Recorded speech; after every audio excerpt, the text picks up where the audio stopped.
is a Disney Pixar movie that follows the story of an 11-year-old girl named Riley who is happy and lives her life with her family and enjoys spending time with her friends and loves playing hockey in her hometown of Minnesota. Everything is going great until she learns that she has to leave her wonderful life in Minnesota and move to an unknown place in San Francisco. This movie follows her life, but it's actually not even about Riley. It's about what's going on inside her mind.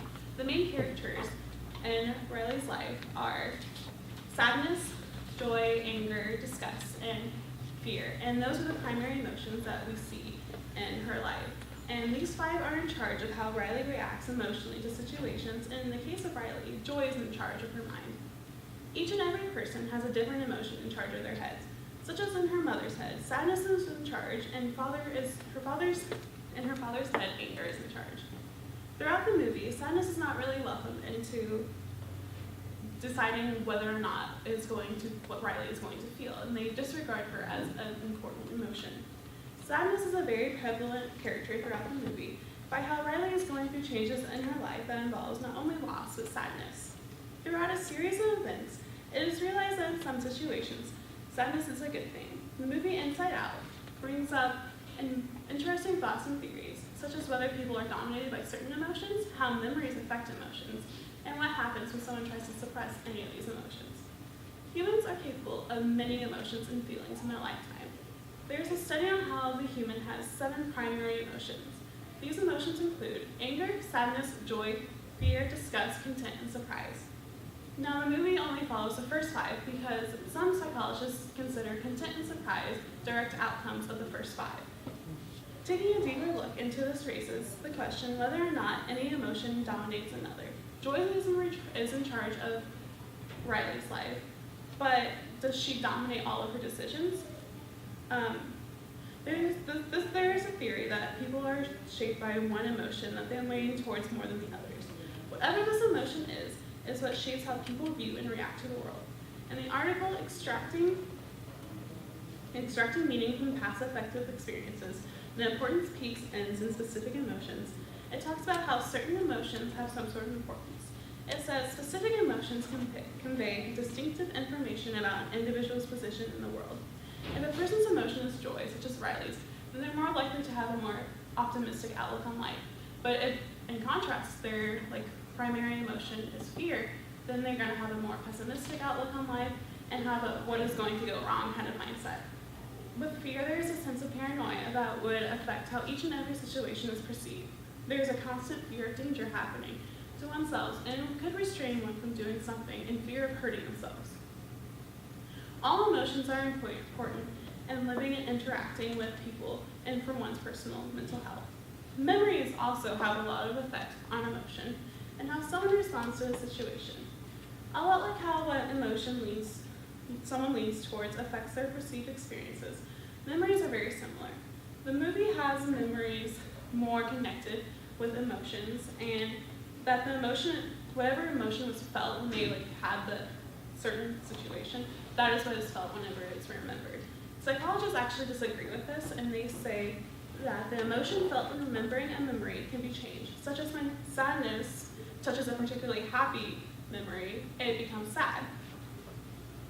Depending on the circumstances, how it is remembered can vary.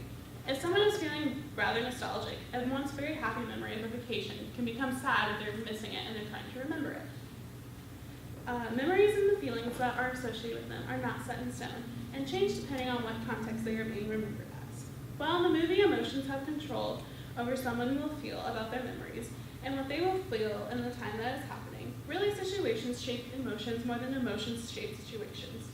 Someone can be angry, but be in a very comical and very laughable situation, but even though they're in a very bad mood, they would have a good time. The situation is shaping the emotions felt. Since psychology and the mind are complicated things, this does not mean that people are shaped by emotions. Certain situations have effects on how a person is going to feel regardless of their personality. How a person reacts is more of a cause of their personality, and emotion is whatever emotion is control of their head, as is seen in the movie. How a person reacts is more of a cause of what they are wanting to feel.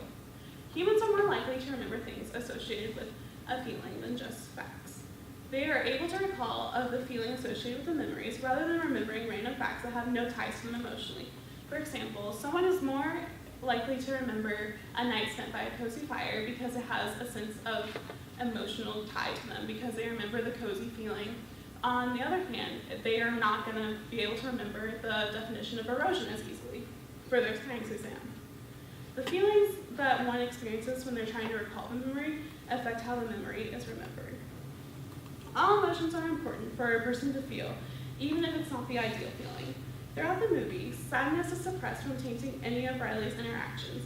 She is not seen as someone who has importance in Riley's life, and as the other emotions do.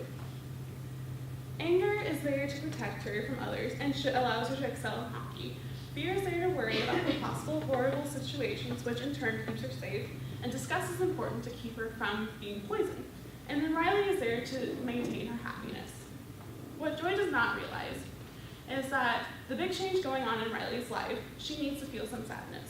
Suppressing this emotion causes her to act like everything is okay, when in reality she's not doing okay. Later in the movies, joy and sadness get lost in Riley's mind and have to find their way back. With these two emotions missing, fear, disgust, and anger are left in charge. And a person's not meant to feel just certain emotions. We're supposed to feel all of them at once. And so this causes Riley to become rude and very disconnected from her family, and she gets fearful and she's just mad at the world. Once joy and sadness come back, Riley is able to see and feel what she needs in order to deal with missing her old home. By letting sadness handle this, Riley is able to feel what she needed to all along and is able to rebuild her relationship with her parents. She finally feels comforted by herself. The movie shows that it's okay and needed to embrace one's sadness. Emotions are what drive people to make decisions in life. Throughout the movie Inside Out, the importance of emotions is touched on again and again, and in the end, it is stressed that it's important to feel every emotion. While pretending everything is okay on the outside, it may seem like an easy way to forget one's problems, but it actually causes more issues with your own mental health. This could lead one to experience some sort of depression, like Riley did in the movie. She was unable to feel sadness because the control panel did not allow them sadness to interfere with any of her interactions. And it led to a short spurt of depression. Inside Out has a lasting moral that one cannot shun their sadness and that it needs to be felt. The movie dwells into a psychological, emotional truth that leaves the viewer wondering about their own emotions and if that's actually happening in their own head. Like, is there someone in a control panel deciding like what they do and like how they feel? Watching this movie and seeing what Riley encounters and how she in the end resolves it can have a great impact on children and help them handle situations that may be similar to this. It is an incredible movie that is showing a world not many children's movies would think to enter.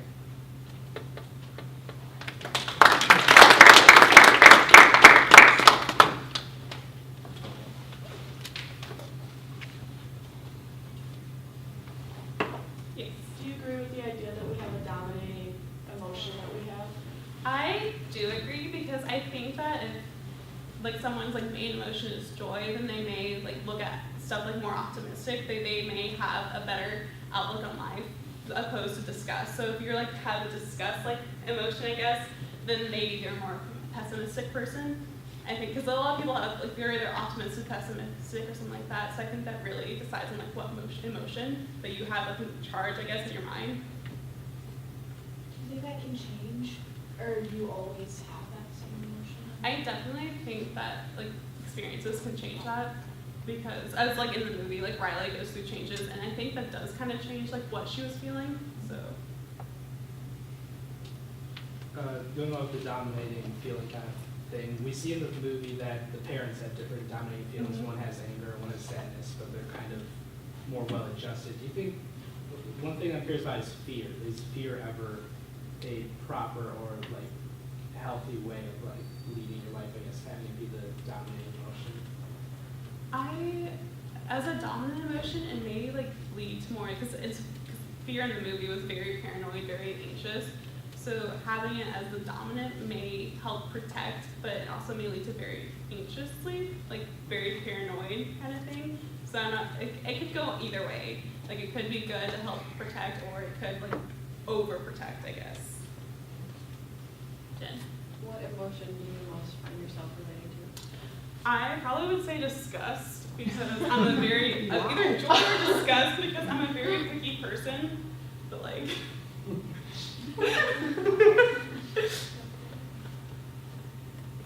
Not the answer we expected, Alexis. No one expects that answer. Wow.